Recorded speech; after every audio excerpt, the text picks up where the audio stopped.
Muito bem, como todas as noites de quarta, nós fazemos o nosso estudo do Livro dos Médiuns.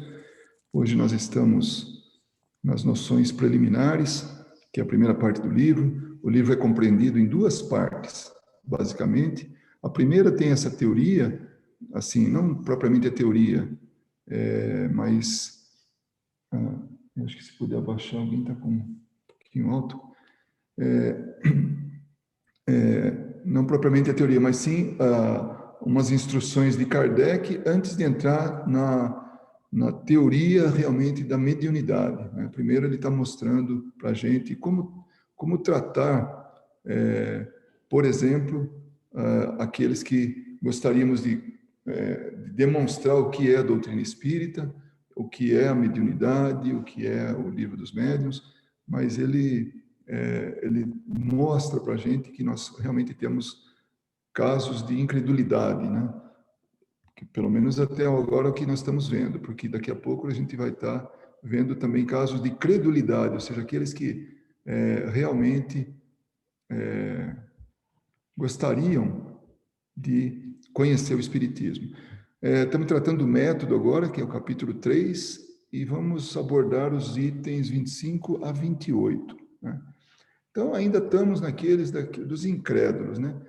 No item 25, ele fala: não podemos esquecer uma categoria que chamaremos de incrédulos por decepção. Abrange os que passaram de uma confiança exagerada à incredulidade, por terem sofrido desilusões. Tem um caso que ele se enquadra bem aí, é de um amigo que, por sinal, foi um dos primeiros espíritas que a gente teve contato. Ele passou por um problema muito sério. Ele não perdeu, ele não ficou desiludido, mas ele teve uma sensação de decepção, porque ele passou por uma dificuldade muito grande que, enfim, a família dele foi envolvida em todo um processo de difamação, as filhas, tudo. Foi terrível para ele. Passou meses, ele teve que mudar de cidade, ele teve que cancelar o telefone, tanto que para a gente voltar a contatar ele foi muito difícil. Quando uma irmã dele, que a gente contatou, ela queria saber quem era, quem não era, tudo. Aí ela se lembrou da gente e, no fim, ela passou o telefone, porque ele recebia ameaças, enfim, foi difícil. E os espíritos, uma vez, num trabalho mediúnico, falaram isso tudo logo, logo vai passar, depois que tinha... Só que não foi logo, logo, foi bem mais para frente. E ele ficou decepcionado com isso. Ele achou que os espíritos não deviam falar isso, já que não sabiam. Tudo. Mas o tempo espírito é outro. Hoje resolveu-se tudo, tal, mas naquele momento para ele foi muito difícil. Então, aqueles que sofrem algum tipo de desilusão, eles ficam incrédulos por decepção. Não foi o caso desse amigo, por algum tempo ele ficou realmente decepcionado, mas depois voltou à normalidade, porque tudo voltou ao normal. Então, assim, quando a pessoa tem essa decepção, essa grande decepção, eles ficam desencorajados, abandonaram tudo e tudo rejeitaram. Então, não, o Espiritismo não serve mais. São como aqueles que negasse a boa-fé por ter sido enganado. São ainda as consequências de um estudo incompleto do Espiritismo e da falta de experiência. O Espiritismo, o Allan Kardec, ele nos leva sempre à busca da lógica, da avaliação, da análise. Então, isso é muito importante, porque se a gente não fizer isso, nós estamos sujeitos até a desilusões. Porque o mundo espiritual, ele não é diferente do mundo material. Tem todo tipo de espírito aqui, como tem encarnado, né? Como tem desencarnado. Então, se ele está sujeito a alguma pressão espiritual, algum assédio espiritual, algum engodo espiritual, se ele não tiver lastreado, ele é enganado, ele é submetido a esse tipo de coisa, a essa decepção. Aquele que é mistificado por espíritos, é enganado por espíritos, geralmente é porque lhes fez perguntas indevidas ou que eles não podiam responder. ou porque não estavam bastante esclarecidos para distinguir a verdade da impostura. Então, muitas vezes, nós cai alguma coisa nas nossas mãos, por exemplo, um livro espírita. Pode ler o que for, mas leia com critério. Não admita tudo que lhe cai nas mãos. Eu acho que foi ontem, na palestra comemorativa, que o Décio Yando ele falou, acho que foi ele que falou, tudo, tudo me é lícito, mas nem tudo me convém. Isso é uma citação de Paulo, e é verdade. Nós podemos e devemos viver no mundo, nós podemos e devemos ter contato com tudo. Agora, se a gente absorve aquilo, se a gente entra naquele clima, naquele ambiente, naquela situação, isso somos nós que devemos escolher. Então, tudo me é lícito, mas nem tudo me convém. Então, não é porque a lei manda, é que a gente obedece. Né? Então, se vamos falar um exemplo, só para dar um exemplo, hoje, com o esclarecimento que nós temos, o aborto não é alguma coisa que seja, para nós, aceitável. Mas a lei aceita, principalmente no país, em boa parte dos estados que nós estamos aqui, aceita. Então, muita gente vai pela lei, e não vai pela lei moral, pela lei divina, pela consequência que aquilo pode ocorrer. Né? Então, por ignorância, ou porque obedece à lei, ou por conveniência, então vamos sim aceitar a lei. Mas essa é a decisão dessas pessoas. Mas tudo me é lícito, mas nem tudo me convém. Então, é legal, né, como exemplo que estamos dando, mas não me convém. Então, eu não faço. Então, essa é o exemplo que dá para que a gente entenda isso aí. Né? Muitos, aliás, só veem o Espiritismo como uma nova forma de adivinhação e pensam que os espíritos existem para ler a Buena Dicha, a adivinhação. Né? Ora, os espíritos levianos e brincalhões não perdem a oportunidade de se divertirem à sua custa. É assim que anunciarão casamentos para as moças, honrarias, heranças e tesouros ocultos para os ambiciosos, e assim por diante. A gente escuta aquilo que quer ouvir. Muitos somos enganados assim. Escutamos aquilo que gostaríamos realmente, aquilo que satisfaz a nós, a forma nossa de pensar, a forma nossa de ser.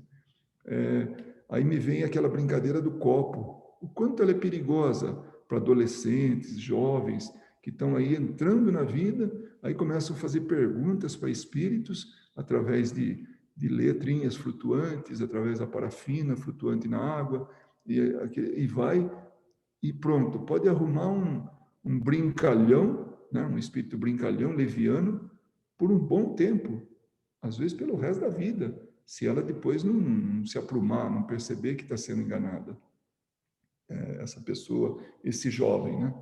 Então, essas brincadeiras, esse tipo de coisa que muitas vezes até adultos fazem, vão numa cartomante, vão no lugar para ver o futuro, para ver aquilo, para ver uma forma de resolver os problemas da vida. Os problemas da vida somos nós que resolvemos. E quando fazemos uma prece, é para que a gente fique tranquilo, harmonioso, com a mente aberta para receber as intuições para auxiliar na resolução dos problemas. Ou a gente mesmo, para ter a tranquilidade, para pensar com racionalidade e aí sim fazer aquilo que tem que fazer para resolver os nossos problemas. A gente sempre busca um salvador, aquele que vem resolver, né?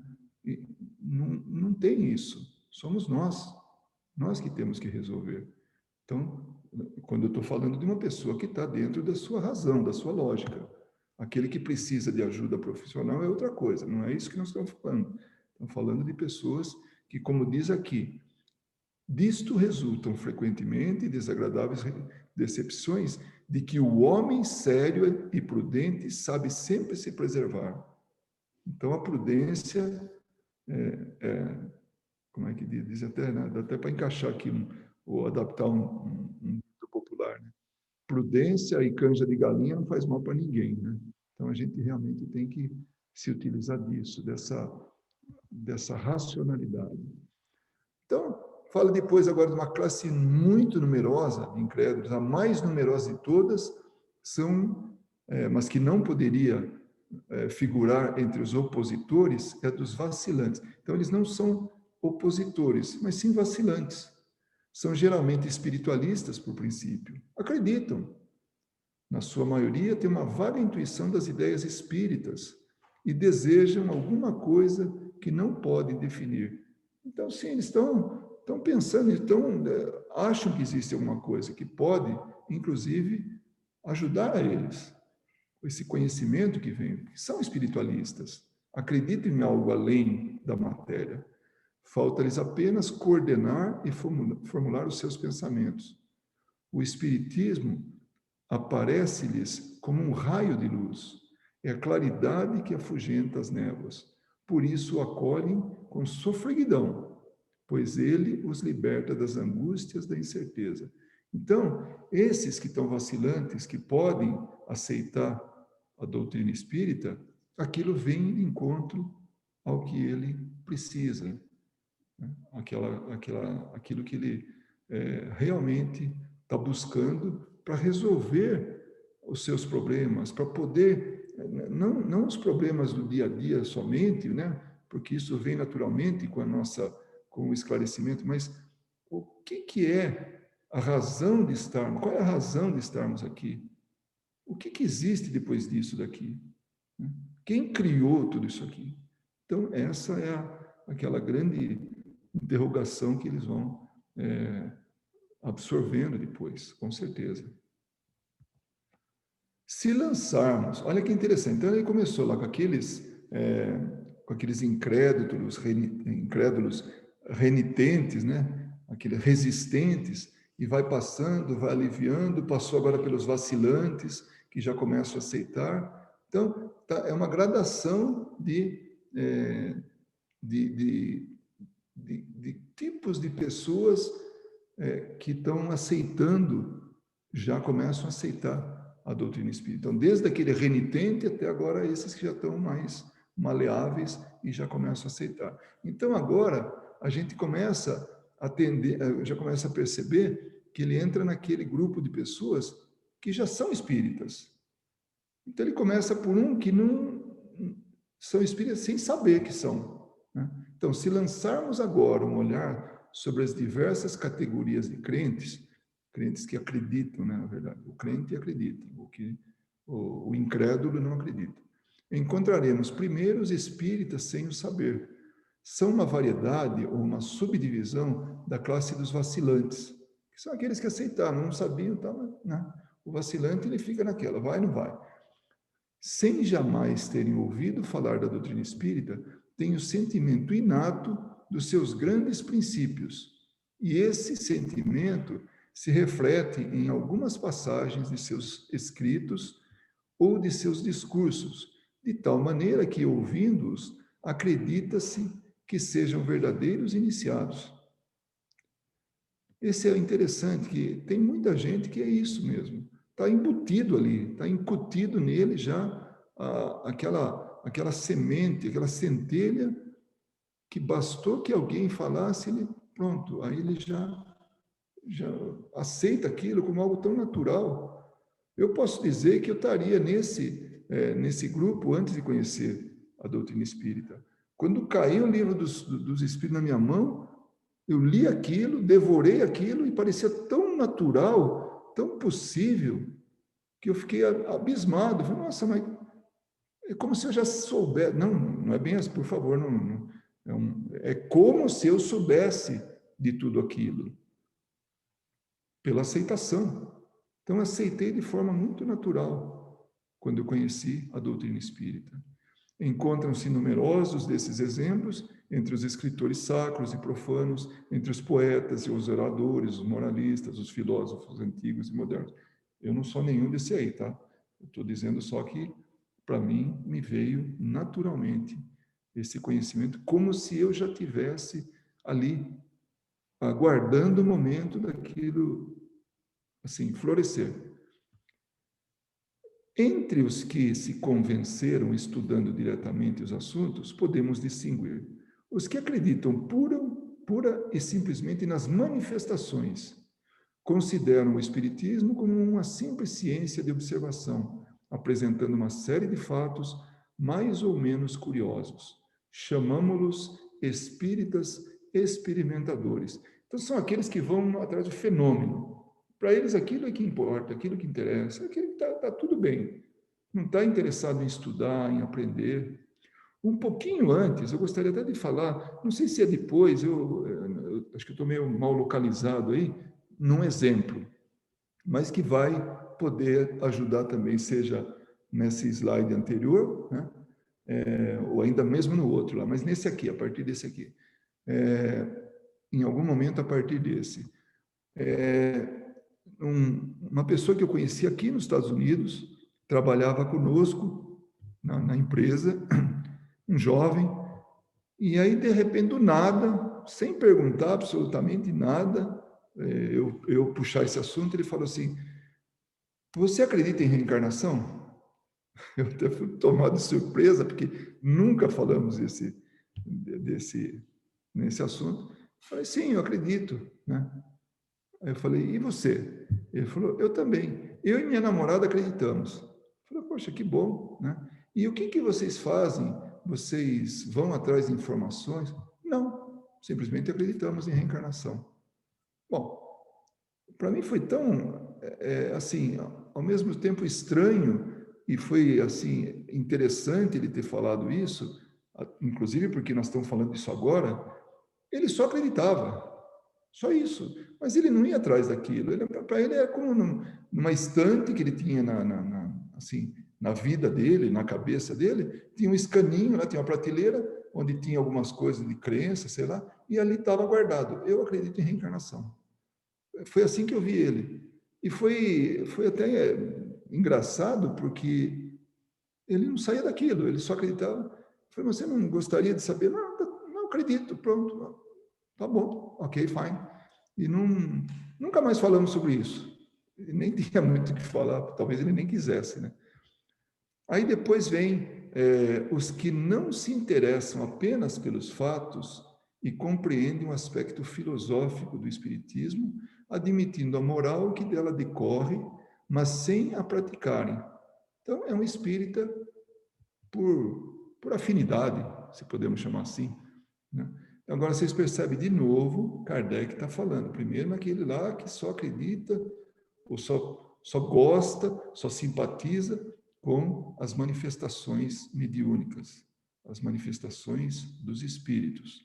Essa agora já fala de alguém que vai um pouco além. Ele não só compreende, se interessa, mas ele admite algo mais, que é a moral e tudo, mas não pratica, está lá lendo, está lá estudando, mas está lá na casa dele e pronto. Não vai nenhum tipo de ajuntamento de pessoas interessadas nisso, de espíritas, grupos de estudo, não, está lá. A influência da doutrina sobre o seu caráter é insignificante ou nula. Não modificam em nada os seus hábitos e não se privariam de nenhum dos seus prazeres. Então, é só um conhecimento. Não tem nada mais, admite a moral decorrente dele, tudo isso, admite tudo, a manifestação, tudo que está ali, né, que a doutrina espírita apresenta, mas não muda absolutamente em nada no seu comportamento. O avarento continua insensível, o orgulhoso cheio de amor próprio, o invejoso e o ciumento sempre agressivos. Para eles, a caridade cristã não passa de uma bela máxima. São os espíritas imperfeitos. Então, tem todo assim, acreditam em tudo isso, tem uma crença em tudo isso, mas não vão atrás daquilo que a proposta espírita oferece, que é a mudança nossa. Um desses dois palestrantes, inclusive, eles da nossa celebração, né, dos 3 anos, fez esse comentário, né, a respeito de algo assim. é aquele espírita que sabe tudo, conhece tudo, mas não pratica. Simplesmente não pratica. Então, esse é o espírita imperfeito, porque ainda não está... Mas um dia vai praticar, um dia vai ser um espírita de verdade, porque não porque ele vai mudar o ponto de vista dele. Então, o que a doutrina espírita nos oferece? Oferece a oportunidade, através do conhecimento, a oportunidade da mudança. A doutrina espírita não muda o mundo, ela não muda a humanidade, ela oferece ferramentas para que nós nos melhoremos, nós mudemos com essas ferramentas e aí impactemos no resto do mundo, na humanidade, um a um.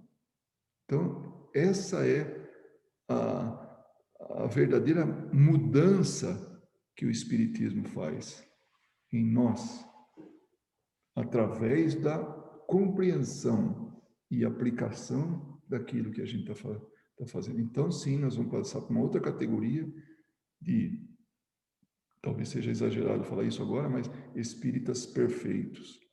Aqueles que conhecem, acreditam, praticam e mudam.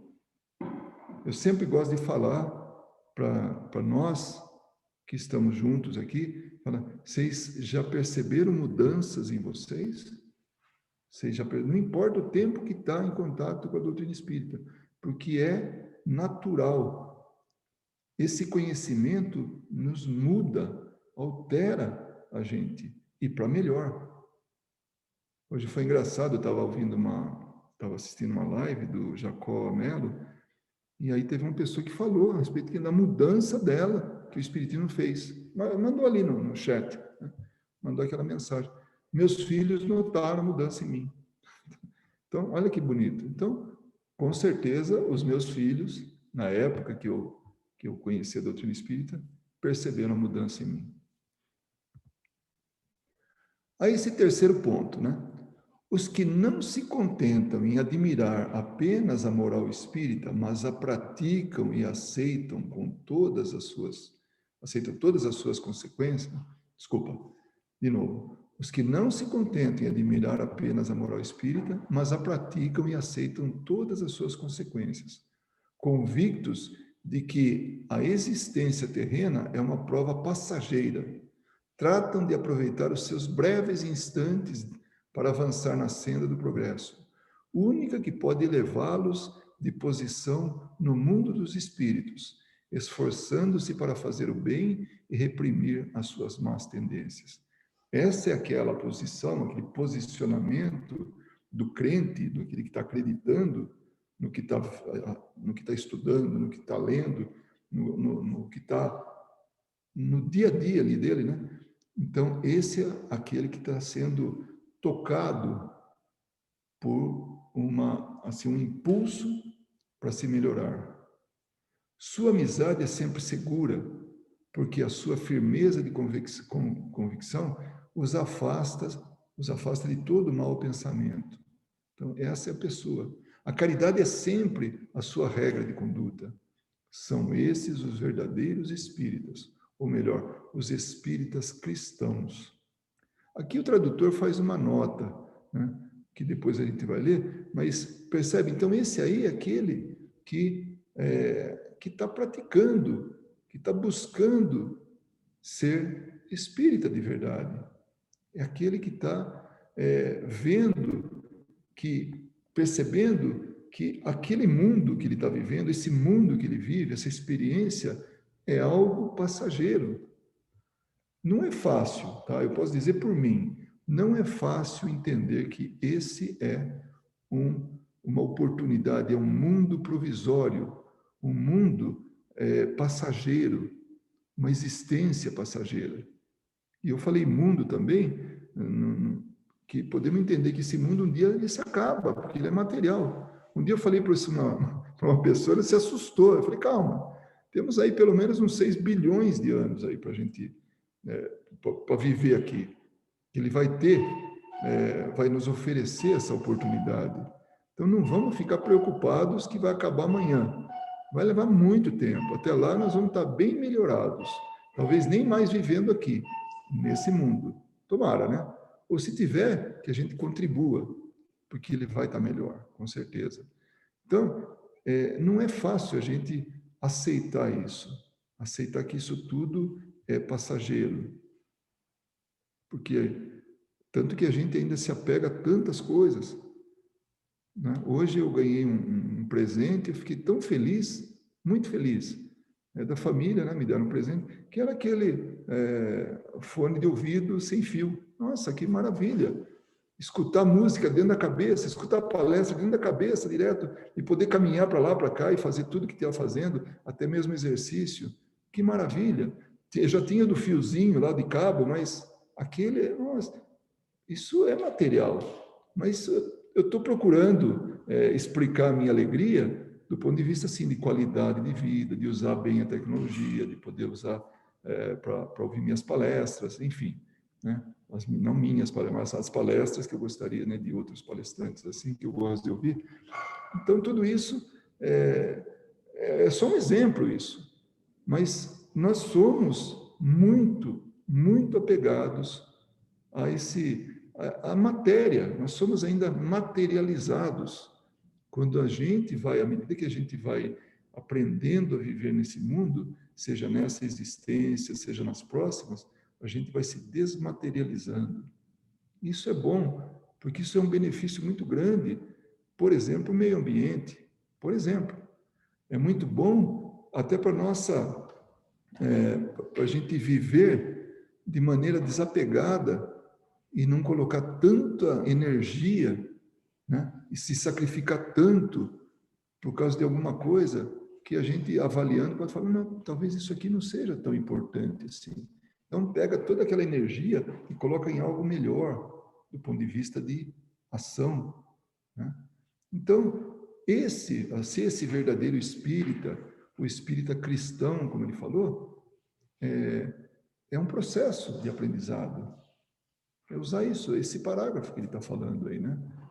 Então, não é só admirar a moral espírita, mas praticar, aceitar com todas as suas consequências. Nossa, porque tem consequência. A gente realmente abrir mão de muita coisa, as pessoas que não estão acostumadas com isso, olha a gente meio torto, né? Torce o nariz. Então, o que o tradutor fala a respeito dos espíritas cristãos? Então, ele fala que, sendo o Espiritismo uma doutrina eminentemente cristã, essa designação de espírita cristão pode parecer redundante. Realmente, é como se falasse espírita, espírita, ou então cristão, cristão. Não está, estaria deslocado aí. Mas ele explica, né? Por outro lado, poderia sugerir a existência de uma forma de espiritismo não cristão, que na verdade não existe, né? O Kardec não emprega isso. Porém, como designação do verdadeiro espírita, para distinguir estes daqueles que não seguem, como se vê acima os princípios do espiritismo. Bom, que não seguem os princípios do espiritismo. A gente pode aproveitar essa nota do tradutor até mesmo para o nosso dia a dia, no que diz respeito à doutrina espírita. Então, a gente falar, por exemplo, eu sou espírita kardecista. Não existe isso. Então, nós criamos isso tudo. Então, espírita é espírita, e pronto. E é bom que a gente se acostume com isso. O espiritismo é o que é. Esse espiritismo, que é o cristianismo redivivo, né? na busca, na perseguição da moral, né? Do crescimento moral, do desenvolvimento moral, é essa filosofia, essa ciência. Então, isso é espiritismo. Só tem um, é espiritismo, que é isso aí. Qualquer outra coisa é invenção, e nós espíritas devemos sempre lembrar disso, de usar as palavras certas para aquilo que a gente acredita. Então, não existe espiritismo de Umbanda, não existe espiritismo esse, como foi falado assim, o cristão, que ele citou, apesar de ele citar aí, né? Não existe, o que existe é espiritismo nesse conceito que a gente acredita, nesse que a gente estuda. A doutrina espírita que Kardec nos trouxe, a revelação dos espíritos que Kardec organizou e trouxe para a gente. Então, essa nota do tradutor, ela é interessante porque ela nos leva a refletir isso realmente, né? Que a gente saiba exatamente no que a gente está metido, no que a gente aceita, o que a gente estuda, o que a gente procura seguir. É o Espiritismo. E pronto, né? Quando ele colocou os verdadeiros espíritas ou espíritas cristãos, é essa moral cristã. Então, ele está ilustrando, ele está reforçando, mas ele não está categorizando um grupo um tipo de espírita, né? Como talvez tivesse espírita judeu, espírita muçulmano, espírita como os cristãos. Não. Ele está usando a moral cristã, né? A moral do Cristo, o Evangelho. Aí depois tem esse é perigoso. Nossa, esse parece a gente quando começa a entrar em contato com o Espiritismo e a gente vai e começa a querer mudar o mundo, querer mudar as pessoas, querer que todo mundo vire espírita, né? Então esse é o espírita exaltado. A espécie humana seria perfeita se preferisse sempre o lado bom das coisas. O exagero é prejudicial em tudo. Tem um amigo, trabalhador espírita, muito respeitado por mim, já desencarnou, um velhinho, né, tal. Já era velhinho quando eu conheci, depois ele continuou velhinho, ele ficou mais velhinho e desencarnou. Mas ele tinha um conhecimento muito grande, e ele sempre citava, nem tanto ao mar, nem tanto à terra. Vira e mexe, ele falava isso, nem tanto ao mar, nem tanto à terra. E eu aprendi que os extremos são perigosos. Eu não sou budista, mas eu sempre ouvi dizer que o caminho do meio, que Buda sempre colocava, é o caminho do meio. Então, não exagerar para um lado nem para o outro. Então, o exagero é prejudicial em tudo, e também no Espiritismo. No Espiritismo, ele produz uma confiança cega e frequentemente pueril nas manifestações do mundo invisível, fazendo aceitar muito facilmente e sem controle aquilo que a reflexão e o exame demonstraria ser absurdo ou impossível, pois o entusiasmo não esclarece, ofusca. Quantos de nós já não tomou decisão equivocada baseado no entusiasmo? Então, é perigoso. Eu não estou falando quantos de nós espíritos, não, quantos de nós na população em geral. Fica todo entusiasmo. Aí, quando vê que não deu certo, puxa, era entusiasmo. Tomei a decisão baseada no entusiasmo. Então, entusiasmo não esclarece, ele ofusca. Então, quando aparecer uma obra espírita nas mãos, cair nas mãos, eu quero ler, eu gostei da sinopse, vamos ver. Começa a ver, e aí começa a analisar e ver se aquilo realmente é ou não é espiritismo. Então, muita gente. Outro dia eu estava vendo um palestrante falando que tem gente que a primeira comunicação, a primeira psicografia vai lá e já publica, né? Ele fala, então, não, aquilo é cascalho, aquilo está garimpando, ele está polindo, ele está fazendo daquilo um exercício. Então, tem que entrar mais nesse mundo, tem que aparecer. Tanto que o exemplo tanto de Chico Xavier quanto de Divaldo, os espíritos mandaram queimar um monte de obras, um monte de livros, um monte de coisa. Por quê? Porque aquilo era exercício. Aquilo era para tirar o personalismo, para tirar aquilo que era do médium. Então, o entusiasmo ele tem que ser freado e entrar razão, entrar aquela peneira que vai filtrando, vai separando o que é bom do que não é. Então, esse é importante. Isso que Kardec ensina muito para a gente, o tempo todo, passa pelo crivo da razão. Então, não vamos ficar entusiasmados demais. É bonita a doutrina espírita. E quando a gente é neófito, né, acabou de receber as primeiras instruções, a gente já começa Nossa, quero que o mundo vire espírita. Aí já começa com, quer doutrinar todo mundo, e já passa. Calma, baixa o vapor. Depois, quando você tiver mais assim, quando as pessoas vierem até você, ou você vê a oportunidade de falar, esse rapaz que chegou para mim e falou, você acredita em reencarnação? Eu até que acredito e tentei levar adiante a conversa, para chegar até talvez em Kardec. Mas para ele bastou aquilo, pronto, não quer, sabe? Tá bom, fica com a sua. Eu não quero violentar você, eu não quero fazer isso. Então, isso é meu pensamento, meu sentimento. Mas no começo eu era assim, um violentador de ponto de vista, violentador de crenças. E não é bom.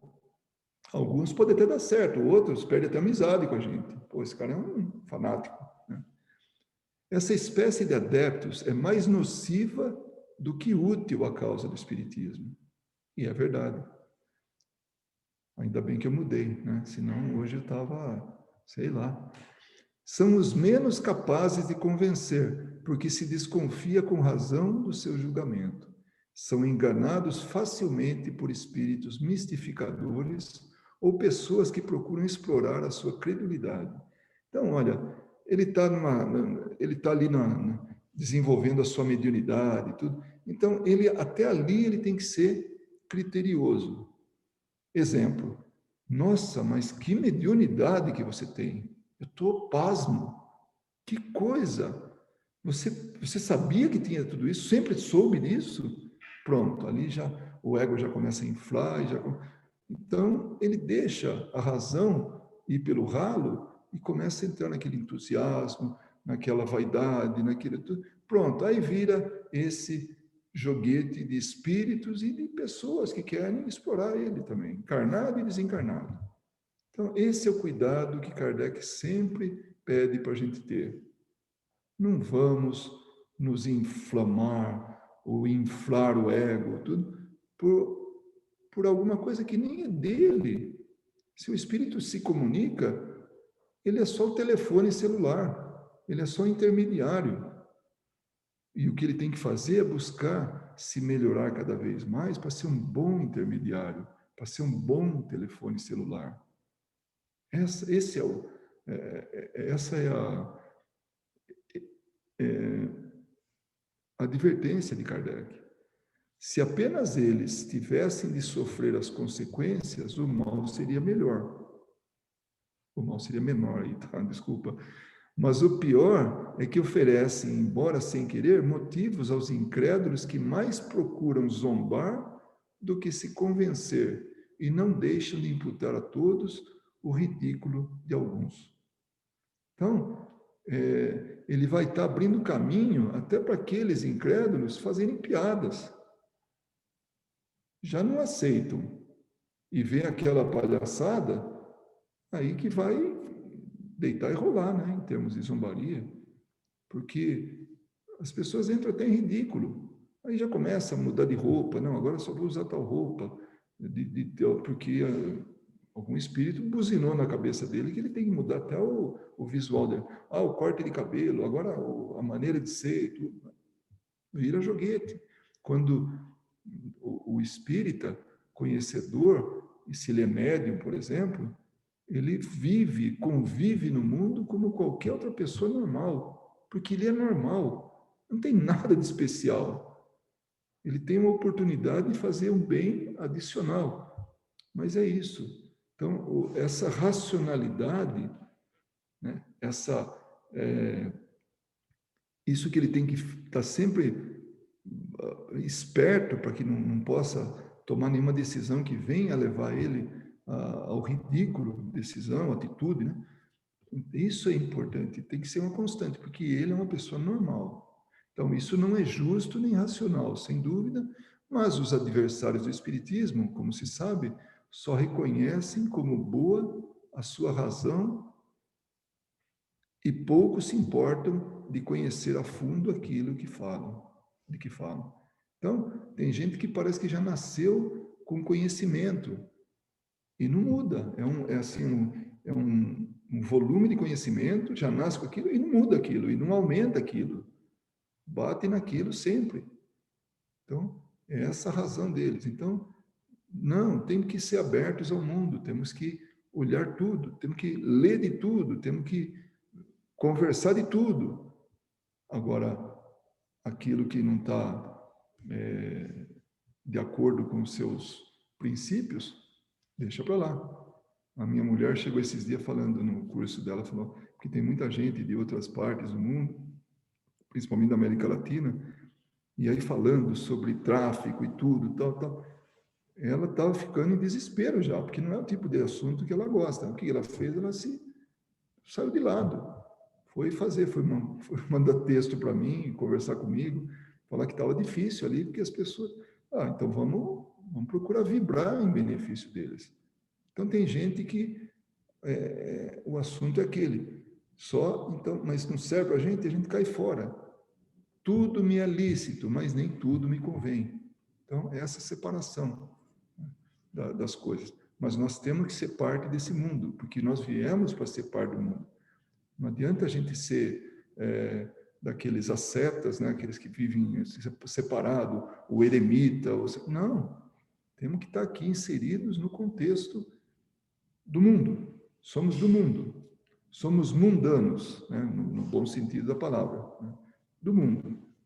Então, hoje era aquilo que a gente tinha para comentar, e estudar ou falar, expor, e agora a gente vai fazer algum comentário, né? Por favor.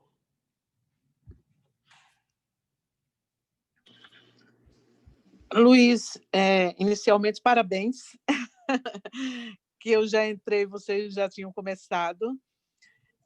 Luiz, quando você falou aí que espírita não é para dizer eu sou espírita kardecista, que não existe. Porque, não aqui, mas no Brasil, por exemplo, se você se diz espírita, então você está englobando todo, inclusive, eu não quero que as pessoas me confundam que eu sou uma espírita, pensar que eu sou de Umbanda, com todo respeito, mas eu não gostaria que pensassem. Entende? Então, realmente é para dizer apenas que é espírita, mesmo que o outro pense que você é de Umbanda? Não, infelizmente, a gente não pode achar que todo mundo, quando você crê numa coisa, todo mundo vai crer igual você. Mas eu tô aqui entre nós, esse grupo, nós estamos falando que o espiritismo é só um. Agora, as pessoas levam de forma errada. Mas se isso, em algum momento, tiver a oportunidade de você esclarecer que o Espiritismo é só um, que é esse codificado por Kardec, revelado pelos Espíritos e codificado por Kardec, isso é uma oportunidade, então vamos aproveitar.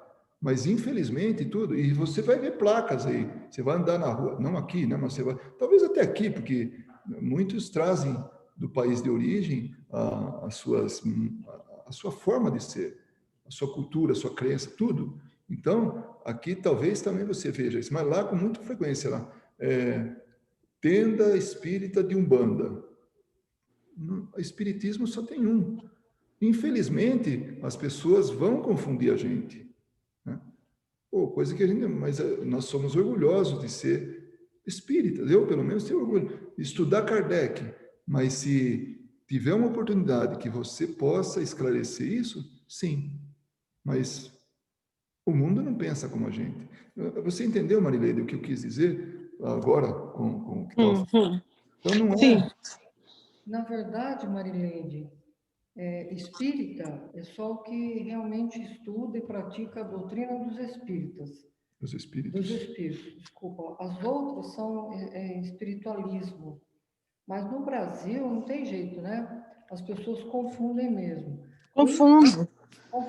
O melhor é o seguinte, é saber isso, que só existe uma doutrina espírita.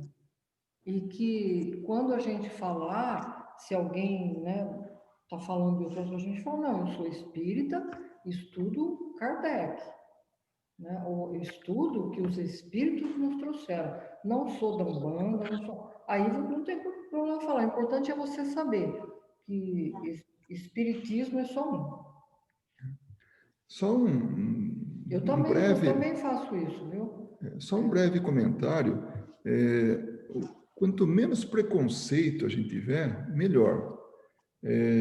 Eu não conheço totalmente a Umbanda, mas olha, eu conheci pessoas e trabalhos assim relatados muito elevados, muito, muito.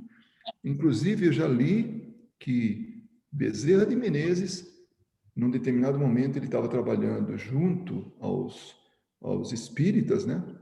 Eu vou falar até uma brincadeira aqui, os de mesa branca, tá vendo até isso, tem mesa branca. Mas de onde que veio? Isso. De onde que veio isso? É que antigamente se utilizava a mesa, né? Então se sentava em torno da mesa e trabalhava-se ali e tal. Hoje ainda existe isso, mas a maneira mais confortável até de trabalhar por parte de quem está conversando com os espíritos tudo, é um círculo.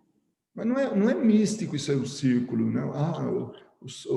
A roda mediúnica. Não existe. É um círculo assim disposto para melhor trabalhar, para melhor assim, para as manifestações, para atender e tudo, enfim.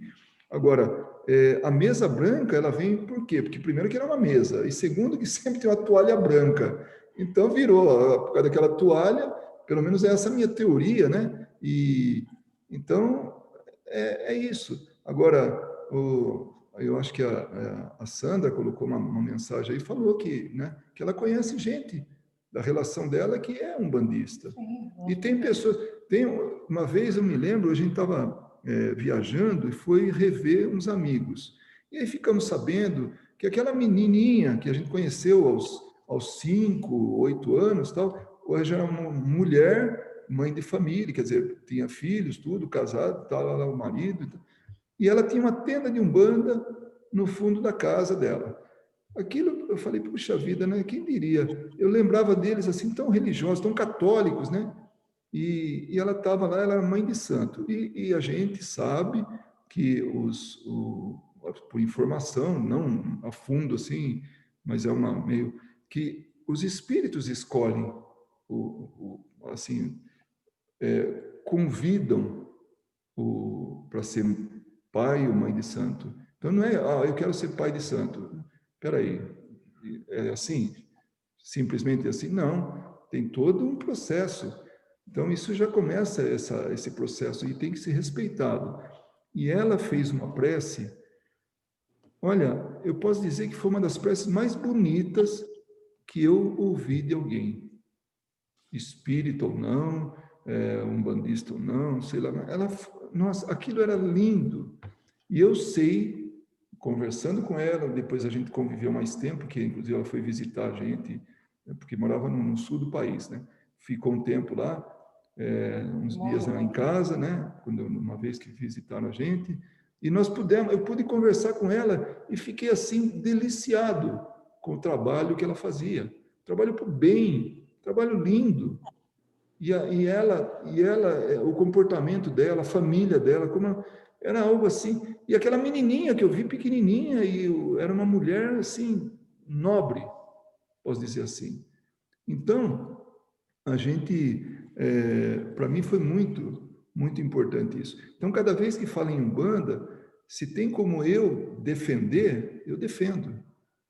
Tem os rituais, tem os princípios, tem tudo, mas isso é característica é uma religião, né? É uma religião. Então, é da religião. Então, mas, claro, as pessoas também pensam, fazem mau juízo das coisas, como fazem mau juízo da gente, né?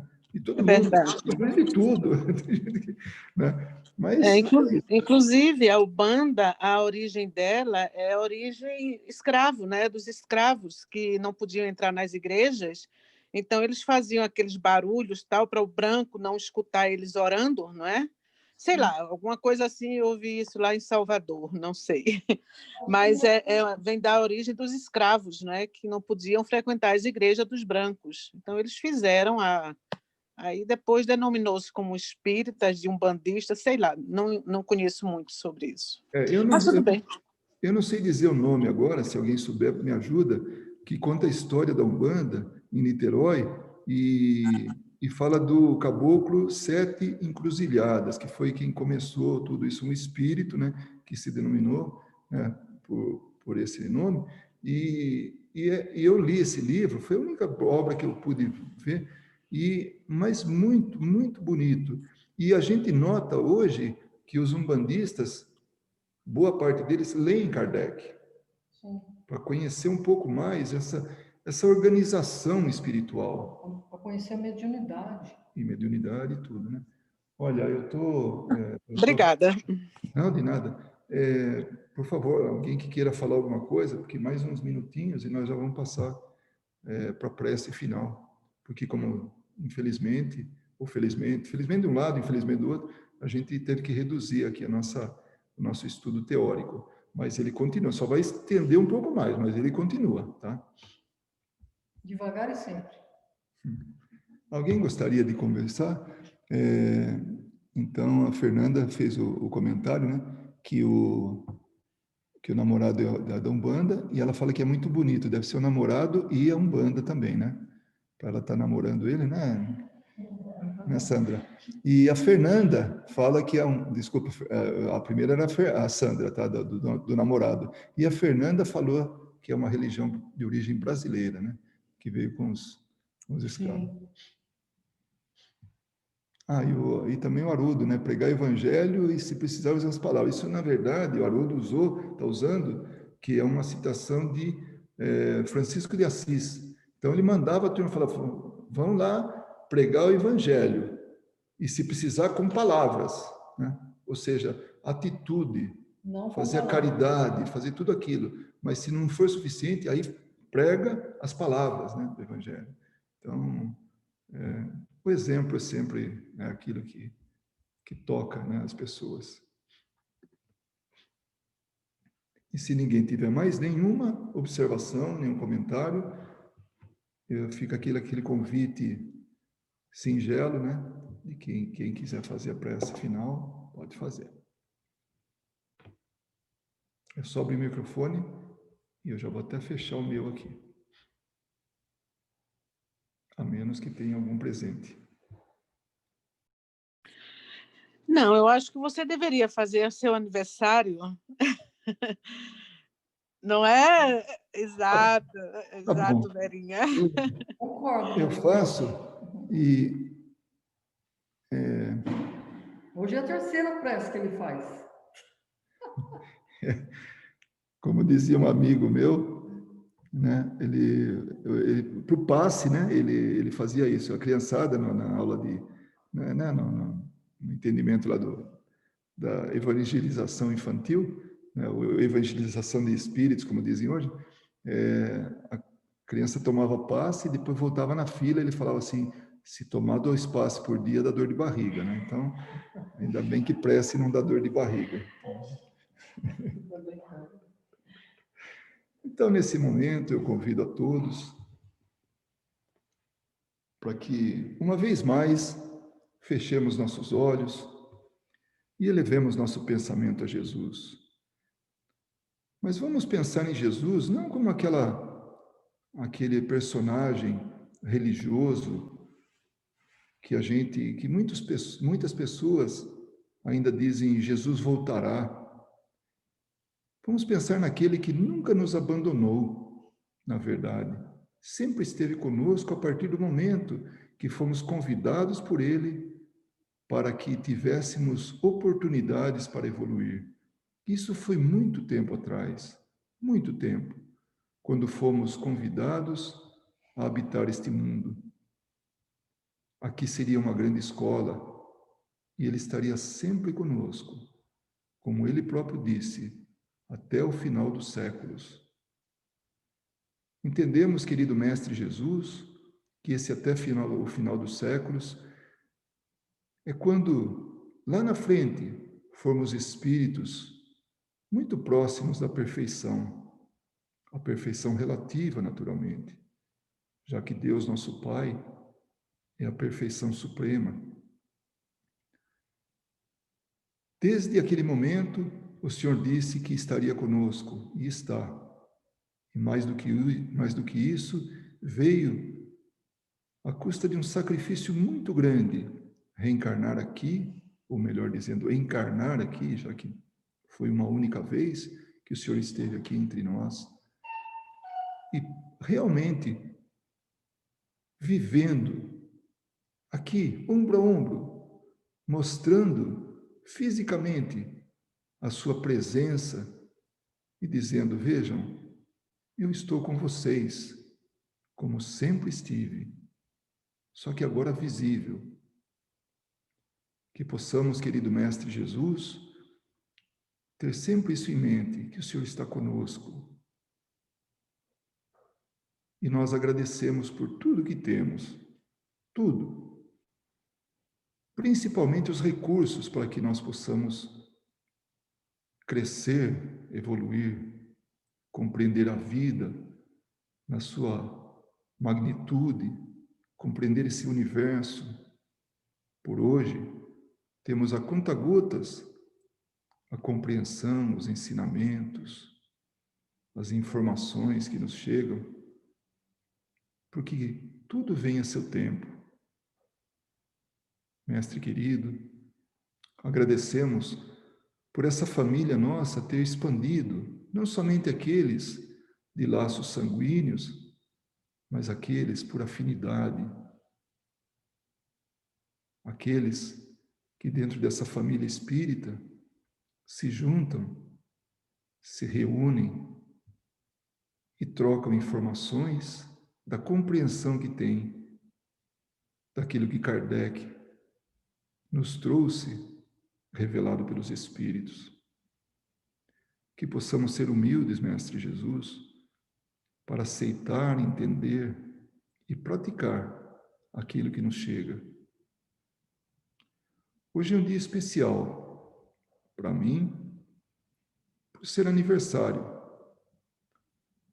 E ele fica mais especial ainda quando nós partilhamos dessa grande festa, essa reunião entre amigos que se gostam, que se respeitam e que se felicitam. Hoje é mais algo para agradecer. Essa festa, essa reunião. Obrigado, querido Mestre Jesus, por mais esse presente. Obrigado a todos esses amigos que estão aqui reunidos.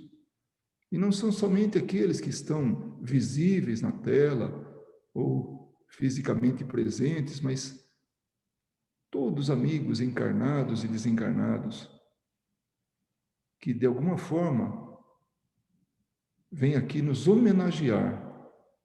Não somente o aniversariante do dia, mas todos nós, com a sua presença. Sejam aqueles que vêm aprender conosco, junto conosco. Sejam aqueles que vêm auxiliar no entendimento. Sejam todos e quaisquer que estão juntos nessa luta que é o aprimoramento espiritual. Mestre Jesus, como presente de aniversário, vem um pedido: que o Senhor abençoe a todos que nesse momento sofrem por essa pandemia, não somente aqueles que se contagiaram, que estão em casa, que estão nos hospitais, que já desencarnaram, mas todos os familiares que sofrem junto, que eles tenham o bálsamo da compreensão, das bênçãos do Senhor, querido Mestre, todos.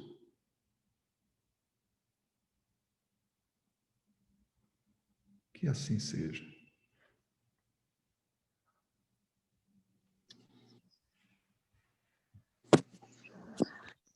Que todos tenham uma boa noite. Felicidades. Que eu compartilhe. Parabéns, Luiz. Muito obrigado. Tudo de bom, tá? Obrigado. Tchau, tchau. Boa noite. Parabéns, Luiz. Tchau. Obrigado. Boa noite. Tchau, cara. Tchau, obrigado. Tchau, velhinha. Tchau. Saúde, paz e muito amor na sua vida. Obrigado, Marileide. Obrigada, lindona.